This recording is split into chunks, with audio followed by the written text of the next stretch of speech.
Archaeologists uncover Lavish Bronze Age burial of a young woman in Greater Khorasan, which is in modern day Iran, and is one of the richest burials ever excavated from the Greater Khorasan civilization, site of Tepe Chalo.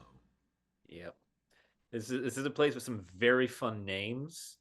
Uh, the specific excavation within Tepe Chalo is, I believe, called the Bactria Margiana Archaeological Complex, also known as BMAC, because apparently the U.S. government is not the only thing that runs on alphabet soup. Oh yeah, acronyms is delicious. And basically, this is a very fun part of eastern Iran that has a rather interesting set of cultural artifacts that have been uncovered. I believe primarily focusing on bronze, which is the bread and butter of antiquity. It's Yeah, uh, it's it's our big ticket seller. All the bronze, so much bronze. that's why we call them Bronze Age. But it's very interesting because this young woman, 18 years old, basically had a very wealthy burial. And in terms of archaeologists, one of the biggest treasure troves of information and data, as we like to call it, is usually burials. Because from that, we can usually ascertain some degree of burial rites, some degree of tradition, some degree of religion, and some degree of social stature, based And entirely on grave goods. Because we like yeah, burying people with shit.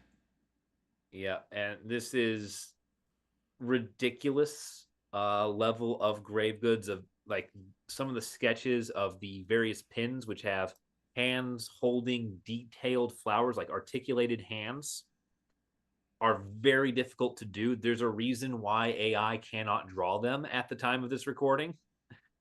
It's because it's very hard to do. So there's a lot of very fine craftsmanship going into even just a single one of these goods. And I believe one grave alone had 34 items of bronze, gold, and ivory. So these are very, very well to do burials, and there's some very fine craftsmanship.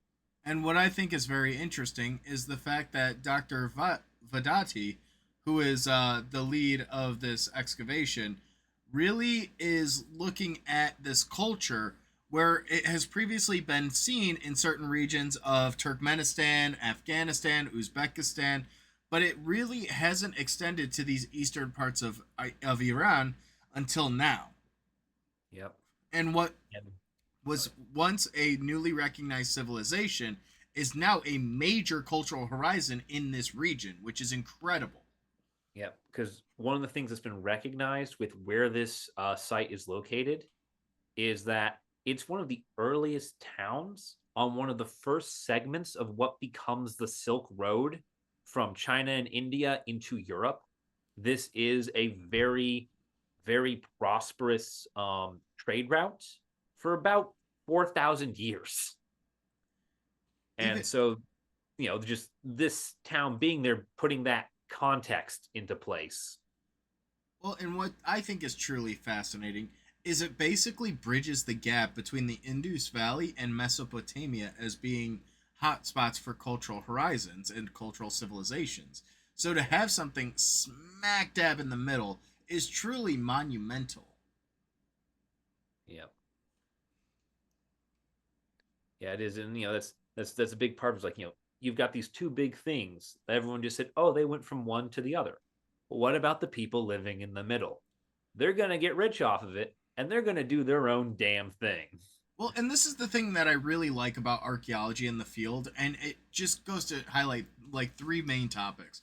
Firstly, we know less than we think we do. Mm-hmm. And that is a really hard pill to swallow when you look at how much data we've already collected.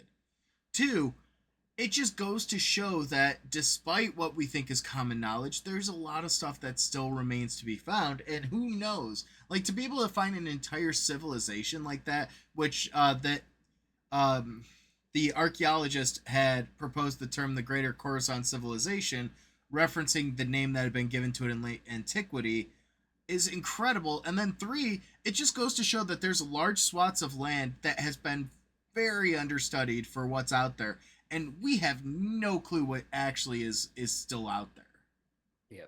And Like, one of the fun things with like you mentioned like subverting a lot of the expectations and us not knowing everything we think we do. The big prevailing theory for a lot of early civilizations, a lot of Bronze Age ones especially, is that they are male dominated. But all the burials coming out of Khorasan show that the female burials are the ones with status, which indicates that women may not have been relegated to secondary roles in society and may have been much, much more prominent, which is something that kind of gets assumed to not happen until explicitly proven otherwise. Well, and then And we go so, back to Grave 12 at Tepechalo. You look at the grave goods, they're remarkable even from a modern context. I mean, you're talking of the 34 artifacts, you have ivory pins, gold rings, gold earrings, bronze artifacts, stone artifacts, lapis lazuli, serpentine, limestone, as well as pottery vessels. Things that take time, skill, and a hell of a lot of resources to make, harvest, and to design. yeah, and those pottery vessels are thin walled, which means they are fine vessels and not clunky utilitarian things. So it's one of those things which is, yeah, like this is right at the get go, nipping that sort of chauvinistic expectation in the bud, which is very fun to see because usually it's like takes another 20 years for someone to write like a very express paper as to why they weren't 1960s America level of sexist. What is postulated and theorized, though, is that Grave 12 here is because of her age and the exceptional grave goods that she may have been of inherited status, meaning that her parents or her father or mother were someone of great importance in the society, which, like I said before, that's one of the ways we're able to kind of make these inferences is based on the grave goods and their social standing, which is incredible. And when you compare it, like you mentioned before, all the female graves are much more well put together than the males, more ritually furnishing. Yeah. Yeah, so it's a very much an overall trend, which is very interesting. And, I'm very excited for this just because, you know, Eastern Iran does not get talked about. No, and my It favorite really part doesn't. is the chemical analysis that they're doing. So they're basically Uh, doing isotopic and DNA testing on the remains to reconstruct her dietary habits, determine her origin, as well as looking at the chemical composition of many of the metal and ceramic artifacts. yeah. Oh yeah, Which, definitely. They're pulling out all the stops for this, and they're doing the modern collaborative approach where they've got anthropologists, archaeologists, zoo archaeologists, archaeobotanists. They've got someone who specializes in everything pouring into this project to try and understand as much as possible from as few sites as possible. but that's honestly how it should be. There should always be this interdisciplinary approach where you see experts from many different fields coalescing and converging on these projects to really give us the best understanding because archaeologists of yesteryear had to be basically one man shows where you had to know everything because you're not going to talk to Jerry down the hall. No, you're going to figure it out while you're going through everything. Yeah, yeah, and this whole like collaborative approach really only started in like what the 90s, so it doesn't catch on as the prevailing theory even now. Like even though it is taught now as what you should be doing, it so rarely is, and so I like that about this project and how we're actually going to be doing a service to this civilization by discovering it. For my archaeologist at home, this is a post processual mentality. And that's the only archaeology theory I'm going to throw out there for now.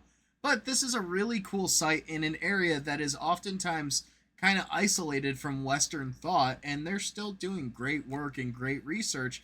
And I'm curious to see in a couple of years' time what these analyses really go to show and what future excavations really bring. Yep. And if you would like to help participate with us in the exploration of archaeological theory, please type into the comment section, Justin, what is the agency of these grave goods? And on that lovely bombshell, thank you guys for watching. We'll see you all in the next one. Bye.